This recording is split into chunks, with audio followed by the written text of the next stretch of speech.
Kayu gelondongan itu kan gede, terus berat, dan itu diikat pakai rantai, ya kan? Nah, Iwan ini sudah hati-hati teman-teman, tapi yang namanya orang kalau lagi apes kita nggak tahu kan kayak gitu, ya kan? Akhirnya si Iwan itu lagi ngecek, lagi nunduk begitu, pas dia pegang kayu, mau dipegang ini mau dihitung berapa, tiba-tiba kayu itu jatuh nih banin Iwan. Nah, posisinya Iwan di situ tuh sendiri, dia teriak-teriak, dia minta tolong, itu tidak ada yang datang teman-teman.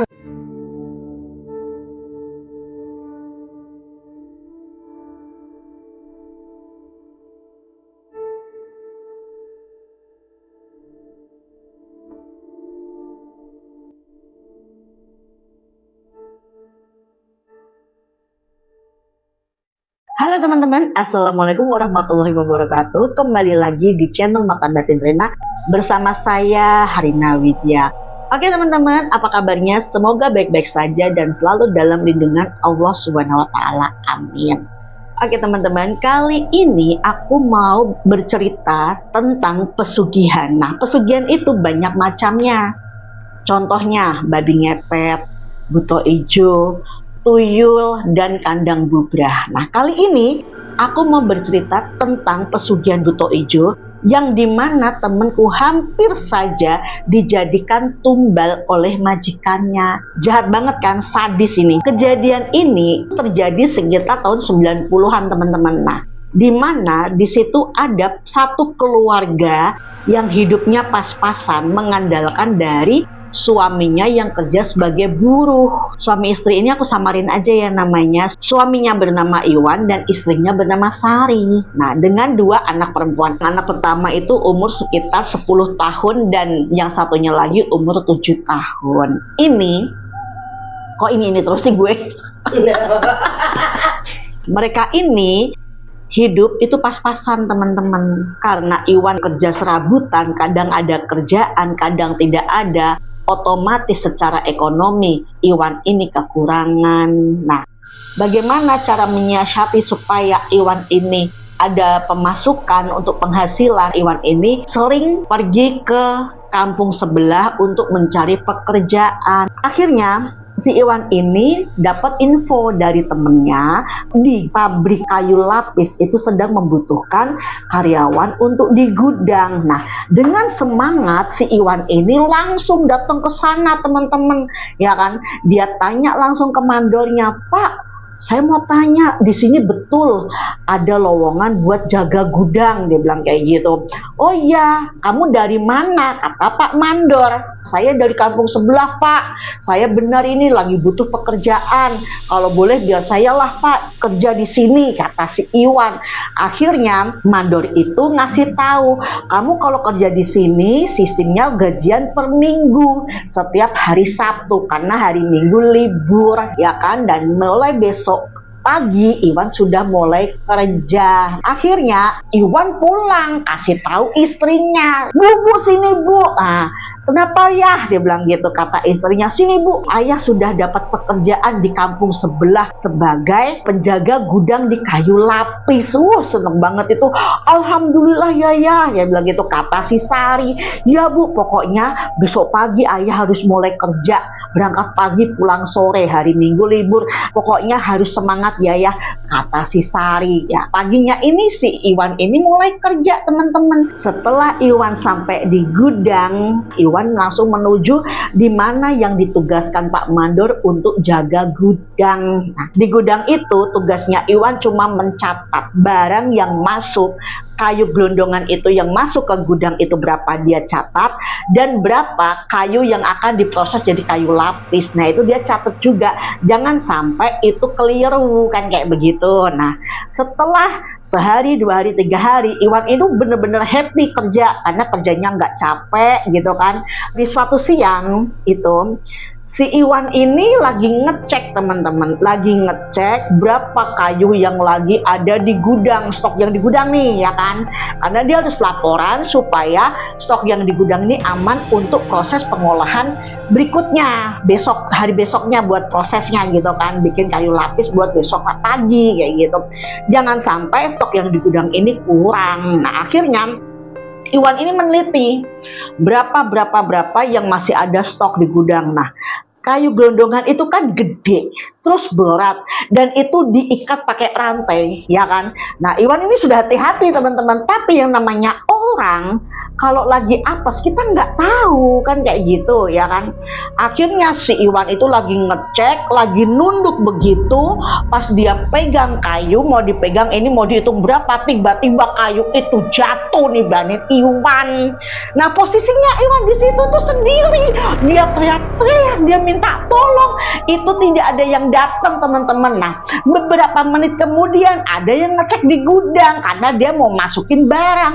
Akhirnya ngeliat Iwan yang udah kesakitan kayak begitu, udah lemes kayak gitu, dia teriak, tolong Iwan kejatuhan kayu, dibilang kayak gitu. Akhirnya itu temen semua karyawan yang di situ bantuin pakai yang alat berat itu buat ngangkat kayu supaya Iwan tuh terselamatkan. Akhirnya Iwan dibawa ke rumah sakit. Sampai di rumah sakit, dokter bilang, oh ini patah tulang, harus istirahat total. Hancur si Sari teman-teman, karena mendapati kabar kalau suaminya itu lagi kecelakaan. Istri bingung, nggak ada pendapatan, makan tiap hari, ada anak 2, terus bagaimana, ya kan? Nah, akhirnya setelah beberapa hari Iwan dirumahkan karena kecelakaan tersebut, datanglah si Pak Mandor ke rumahnya Iwan. Nah, Iwan, oh iya Pak, masuk, dibilang kayak gitu, ya kan? Terus udah kayak gitu Pak Mandor bilang, Iwan, karena kamu lagi sakit, ini kamu ada santunan dari pabrik untuk bekal kamu untuk berobat, dia bilang kayak gitu. Dengan berat hati Iwan terima. Terus saya nasibnya gimana Pak? Apakah saya masih bisa kerja lagi? Dia bilang kayak gitu, kata Iwan. Nah, Pak Mandor cuma bilang, kamu sembuhin aja dulu, nanti kalau sudah sembuh kamu bisa datang ke pabrik lagi, dia bilang kayak gitu, ya kan? Berarti kan itu belum fix, ya kan? Kalau nunggu sembuh itu nggak mungkin seminggu 2 minggu kan kayak begitu, itu kan prosesnya lama. Sedangkan kebutuhan Iwan setiap hari itu ada terus, itu yang membuat Iwan itu pusing. Terus ini gimana, setiap harinya saya ngasih makan keluarga saya pakai apa? Uang itu tidak berlangsung lama teman-teman, karena kebutuhan tiap hari itu untuk makan dan lain-lain semuanya sudah mulai menipis. Sedangkan Iwan belum bisa kerja, walaupun dia sudah bisa berjalan ke papa pakai tongkat, tapi itu belum bisa dia masuk kerja lagi. Nah, setelah beberapa minggu Iwan dirumahkan setelah kejadian kecelakaan itu, ada salah satu teman di tempat kerjanya Iwan itu ada yang baik hati, datanglah ke rumahnya Iwan, tanya kabarnya Iwan, ya kan. Nah, udah kayak gitu, melihat kondisinya Iwan yang sedang sakit pakai tongkat, itu bikin temennya itu sedih, prihatin teman-teman. Nah, dia bilang begini, Iwan, pas waktu lu jaga, dia bilang gitu, itu ada siapa aja di sana, kayak gitu. Nah, Iwan cuma bilang, enggak, aku sendirian, enggak ada siapa-siapa. Emang kenapa? Oh ya sudah, kayak gitu. Tapi Iwan itu melihat gelagat temennya ini kayak menyembunyikan sesuatu. Ada apa? Dia bilang kayak gitu. Kamu kasih tahu ada apa? Dia bilang, enggak Iwan, saya mau ngasih tahu tapi saya bingung. Saya takut nanti jadi salah paham. Dia bilang kayak gitu. Enggak, bilang aja ada apa? Dia bilang gitu kan. Dengan desakan Iwan, mau nggak mau temennya ngasih tahu. Iwan, maaf banget Iwan, setelah kejadian kamu kecelakaan itu memang ada sesuatu yang janggal yang ditemukan Pak Mandor. Waktu kejadian lu kecelakaan itu ada orang yang sengaja ngendorin rantai buat ngiket kayu gelondongan itu dilonggarin, makanya lu ketiban. Iwan kaget, shock lah di situ. Ah, masa sih? Beneran? Ya, bener. Dari kejadian itu, Iwan itu sudah kayak pesimis lah, kayak istilahnya ya udah dah, aku nanti kalau sembuh, kalau sehat, aku nggak usah kerja di situ lagi, berbahaya. Setelah ditanya-tanya, temennya bilang, kemungkinan Wan, ada yang nggak suka sama kamu, makanya kamu dibikin celaka. Setelah temennya bercerita, temennya berpamitan karena hari sudah mulai gelap. Wan, aku pamit pulang dulu ya.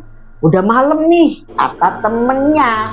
Oh ya deh, nggak apa-apa, terima kasih ya udah main. Ya cepet sehat ya Wan ya. Suatu malam, Iwan ini tiba-tiba tidur. Iwan tuh bermimpi seperti jalan ke arah hutan yang ada di perbatasan kampung sebelah. Terus dia berpapasan dengan kakek-kakek. Dia pakai celana hitam sama topi caping. Dia berpapasan dengan si bapak-bapak itu. Cuman sekali dia cuma senyum kayak gitu. Iwan tetap jalan aja kayak gitu, jalan kayak gitu dah.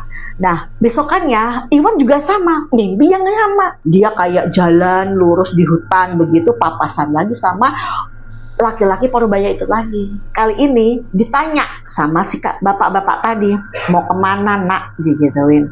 Saya mau ke atas, dia bilang kayak gitu. Dia bilang cuma mau ke atas, tapi Iwan ini nggak tahu arahnya mau kemana kayak gitu. Terus akhirnya Iwan ini bangun dari mimpi gitu kan. Kok 2 hari berturut-turut aku mimpi? Iwan ini kayak bingung. Di malam berikutnya si Iwan ini kembali lagi dia mimpi. Nah, mimpi itu serasa dia itu jalan lagi di hutan tadi, ya kan? Dia ketemu sama kakek-kakek yang Parubaya tadi itu di atas gunung. Terus akhirnya Iwan memberanikan diri, gitu kan? Pak, di sini sedang apa? Bapak itu jawab, kamu datang ke sini, kamu bakal mendapat sesuatu yang bisa mengubah nasib kamu. Setelah itu Iwan itu langsung terbangun dari mimpi gitu loh teman-teman. Nah, dia bangun ya kan, terus dia bilang begini, ini apa ya maksudnya? Kok aku disuruh ke jalan ke hutan ya gitu kan. Nah, akhirnya sore hari itu dia pergilah ke hutan seperti yang ada dalam mimpinya. Dia lewat, dia jalan ke hutan, dia ketemu batu besar itu. Akhirnya Iwan duduk di situ. Iwan duduk di batu besar itu sambil bersila, dan gak lama dia tuh merasa bulu kuduk dia itu merinding semua sebadan badan nih. Gak lama ada suara. Apa nia kamu di sini nak? Si Iwan ini membuka mata teman-teman, dan dia bilang, saya hanya ngikutin mimpi karena saya disuruh ke sini. Dia bilang gitu. Saya lagi susah pak, saya pengen punya uang. Semua itu kamu harus pikirkan.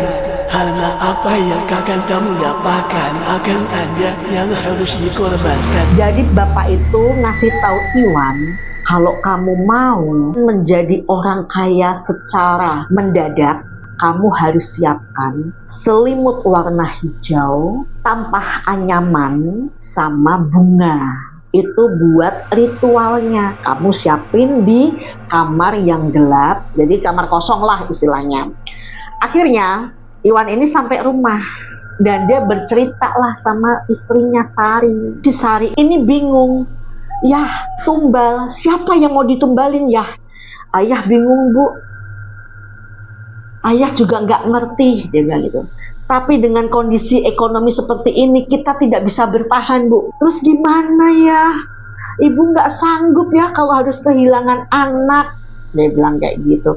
Karena Sari tahu orang yang akan ditumbalkan itu biasanya salah satu dari anaknya atau anggota keluarganya teman-teman. Bu, ini semua juga demi kepentingan kita. Besok paginya ini si Iwan nyari di pasar semua perlengkapan untuk ritual. Di situ ada tampah dari anyaman bambu yang ditutup dengan kain selimut hijau. Ya kan, nah di situ ada bunga, ada dupa. Nah itu dipersiapkan itu. Setelah hari mulai gelap, Iwan ini masuk, duduklah semedi di situ. Tiba-tiba Iwan ini dikejutkan dengan sosok penampakan makhluk berwarna hijau. Apa yang kamu inginkan? Saya mau kaya, kata Iwan. Kasih selimut hijau ini untuk tumbal yang kau persembahkan buat aku. Setelah ritual tadi, Iwan keluar sambil membawa selimut warna hijau. Dia masuk ke kamar anaknya, mengibaskan selimut hijaunya sambil menutup ini badan anaknya Iwan yang nomor 2. Ya, yang umur 7 tahun. Besok paginya anaknya yang pertama ini bangunin, dia bangun kayak gitu. Tapi semakin diguncang-guncang sama kakaknya, anak itu nggak bangun. Anaknya yang pertama ini teriak, ibu, kenapa nak? Dia bilang kayak gitu kan. Bu, adik nggak bangun-bangun bu. Si Sari ini masuk ke kamar anaknya, dia pegang anaknya itu, udah nggak bangun lagi, dipegang udah nggak nafas teman-teman. Di situ Sari nangis jadi-jadinya. Dia shock, dia lemes, tapi apa boleh buat? Karena posisinya Sari juga udah tahu bakal salah satu anaknya dijadikan tumbal oleh suaminya.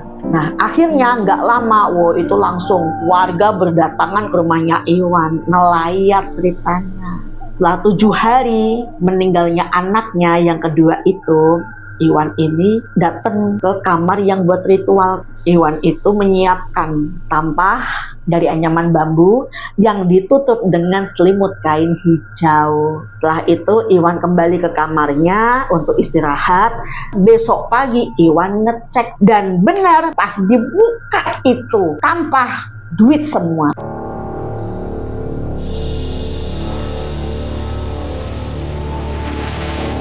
Wah, itu benar-benar Iwan itu sudah dibutakan oleh duit. Yang lihat duit ya banyak banget kayak begitu, banyak duit di situ. Supaya warga tidak curiga, Iwan itu menyimpan dulu duitnya tuh dalam rumah.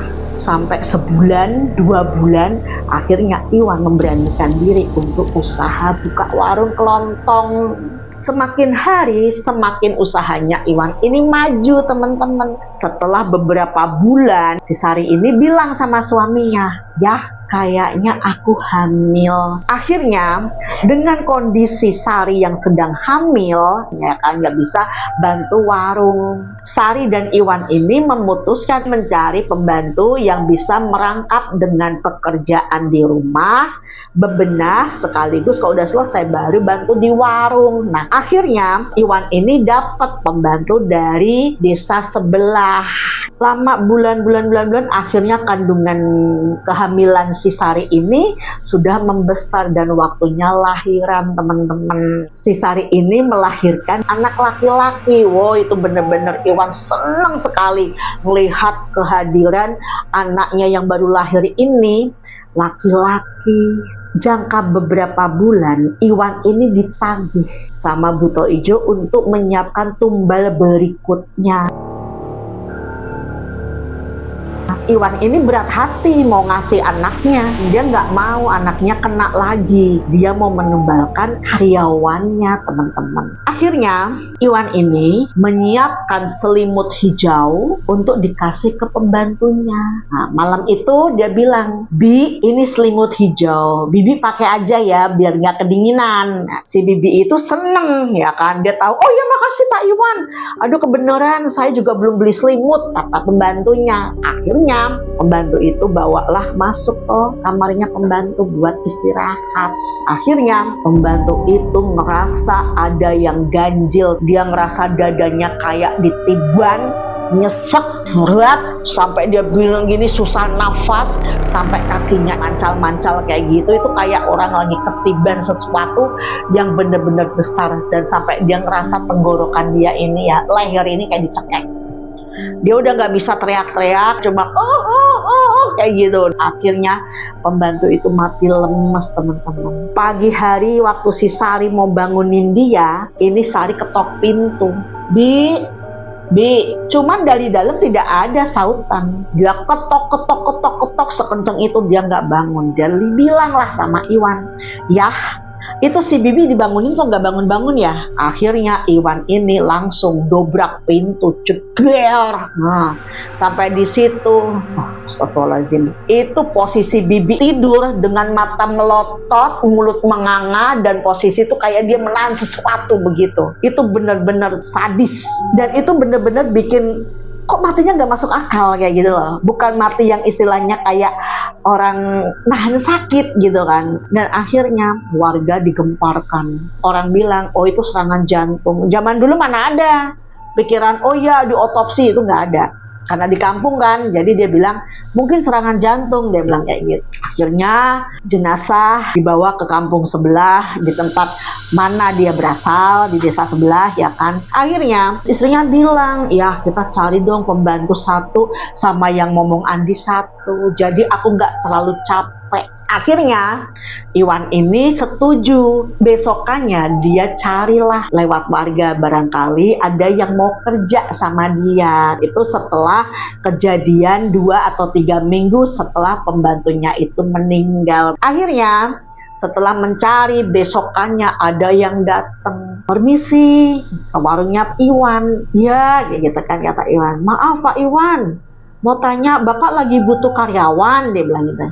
Iya, saya butuh 2, dia bilang gitu. 1 buat ngomong, 1 buat bebenah sama bantuin warung, dia bilang kayak gitu. Oh iya Pak, kebetulan ponakan saya ada, dia bilang kayak gitu. Ada 2. Akhirnya 2 orang itu masuk kerja. 1 ngomong, 1 buat jadi asisten rumah tangga. Setelah kerja beberapa bulan, yang ngomong itu dipasrahin, kamu tidur bareng sama si Andi aja ya. Babysitter itu setuju. Si Andi ini tiap malam tidurnya sama Susi. Tidur sama Susi, pokoknya semua itu Susi pegang penuh. Sari ini udah enak lah, karena dia istilahnya sudah nggak ribet ngomong bocah gitu kan, ngasuh anak itu udah nggak ribet, karena anaknya ini si Andi ini lebih dekat ke Susi kayak gitu kan.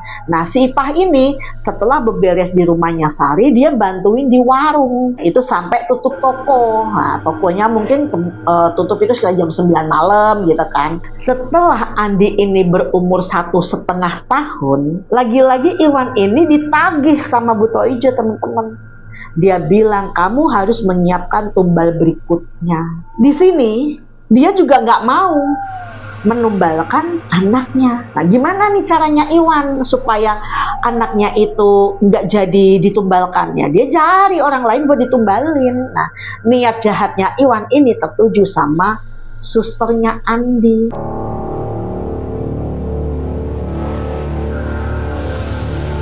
Udah dia aja.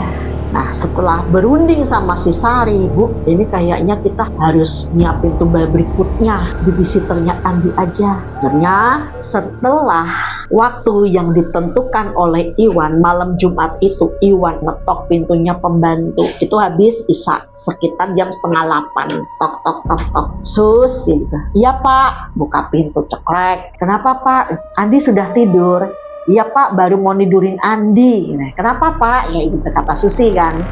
Enggak, ini Bapak ada selimut buat kamu pakai ya. Oh iya Pak, makasih, dia bilang gitu. Pakai ya Sus. Nanti kalau kamu kedinginan kalau nggak dipakai. Iya Pak, nanti saya pakai. Nah, dari jawaban Susi, ini si Iwan sudah lega, udah seneng gitu kan. Wah udahlah Susi yang pakai, aman ya gitu. Akhirnya Susi langsung tidur ngebaring. Nggak lama si Andi tidur. Susi ini masih pegang-pegang selimut teman-teman. Dia masih pegang-pegang selimut gitu kan. Dia pegang selimutnya itu. Terus dia bilang, ini apa ya? Hatiku ini kayak ada yang ganjel, kayaknya aku tuh kayak nggak pengen aku pakai selimut ini kayak gitu.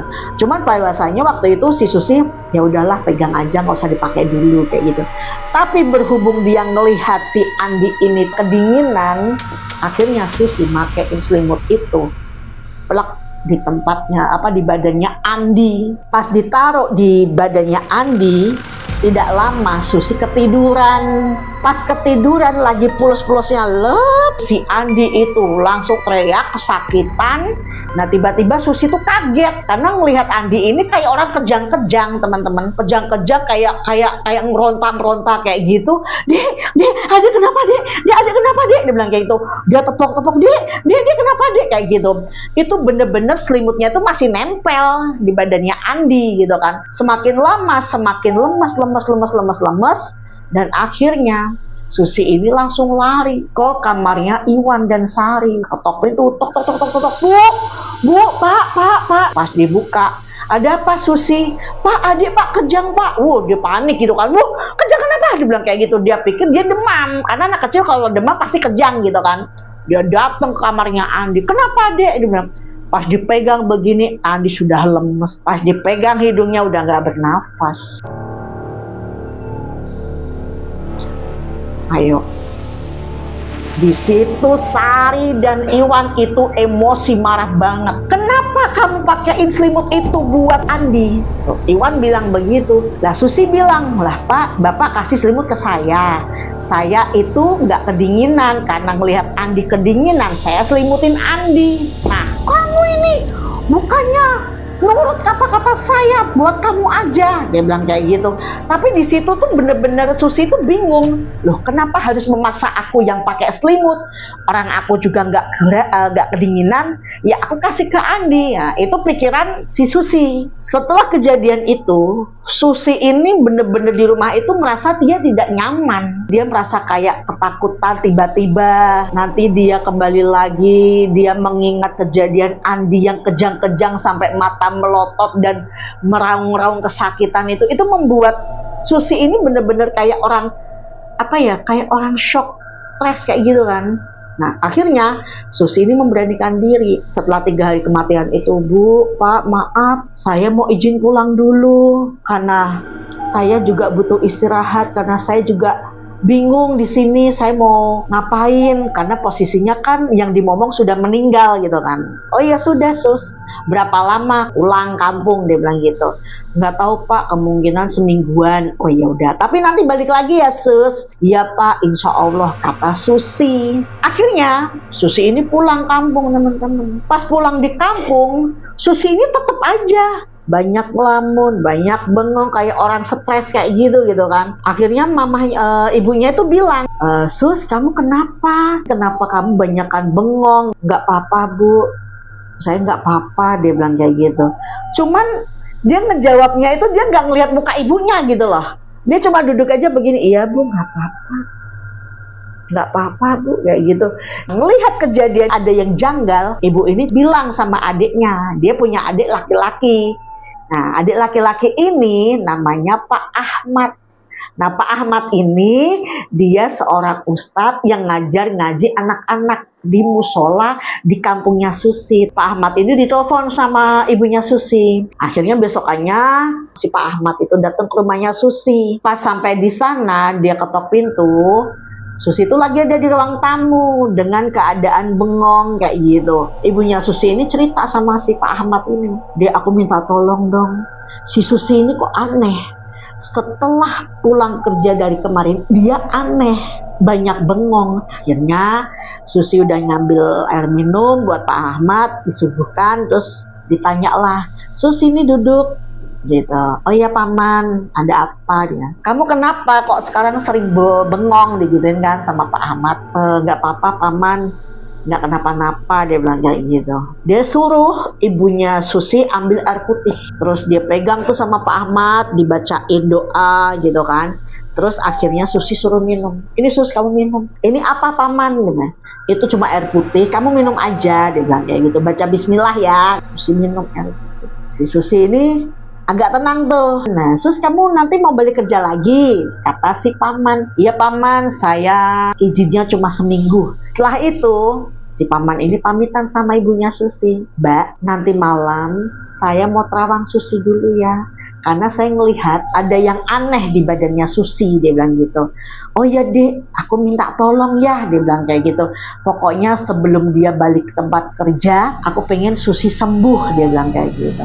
Akhirnya habis maghrib, teman itu wirid gitu kan, terus isya, terus udah kayak gitu dia ada sholat malam. Dari penerawangan si Pak Ahmad tadi, Pak Ahmad ini dapat jawabannya teman-teman. Ternyata selama ini majikannya Susi ini berniat supaya Susi dijadikan tumbal buto ijo supaya Iwan tetap kaya. Jadi jiwanya Susi ini sebenarnya kayak agak gimana ya, kayak kena energi negatifnya gitu loh, karena sebelahan sama si Andi waktu kejadian itu. Nah akhirnya setelah pagi habis sholat subuh, si Pak Ahmad itu langsung datang ke rumahnya Susi gitu kan. Saya kesini cuma mau ngasih tahu Susi jangan boleh kerja lagi. Nah, kagetlah ibunya Susi. Loh, kenapa dia bilang kayak gitu? Enggak Mbak, panggil Susinya. Posisi Susi ini baru mau bangun karena dengar ada suara ketok pintu gitu kan. Sus, bangun Sus, ada Paman, dia bilang gitu. Akhirnya Susi duduk. sebelahnya paman. Sus, kamu jangan lanjut kerja di majikanmu yang kemarin. Kenapa paman? Dia bilang kayak gitu. Kekayaan yang didapat oleh majikanmu itu bukan cara yang halal, tapi karena ngipri pesugihan. Nah, Susi bener-bener nggak tahu. Terus maksudnya apa paman? Jadi majikanmu ini mau menumbalkan kamu.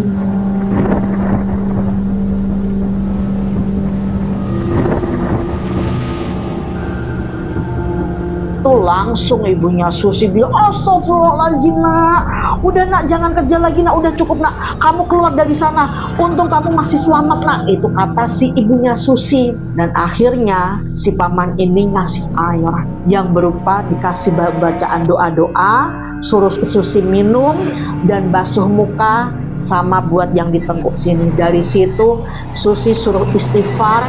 Susi itu agak sedikit kesini-sininya sudah mulai tenang. Dari cerita ini teman-teman, semoga orang yang melakukan pesugihan atau yang mau melakukan pesugihan, semoga dia itu membatalkan niatnya. Pengen kaya ya harus kerja keras. Oke teman-teman, sekian dulu cerita dari Mata Batin Rina. Kembali lagi di cerita Mata Batin Rina yang selanjutnya. Oke, terima kasih dan jangan lupa kalau teman-teman suka video ini, like, komen, dan nyalakan loncengnya supaya teman-teman tahu notifikasi video terbaru dari channel Mata Batin Rina. Oke, bye. Assalamualaikum warahmatullahi wabarakatuh.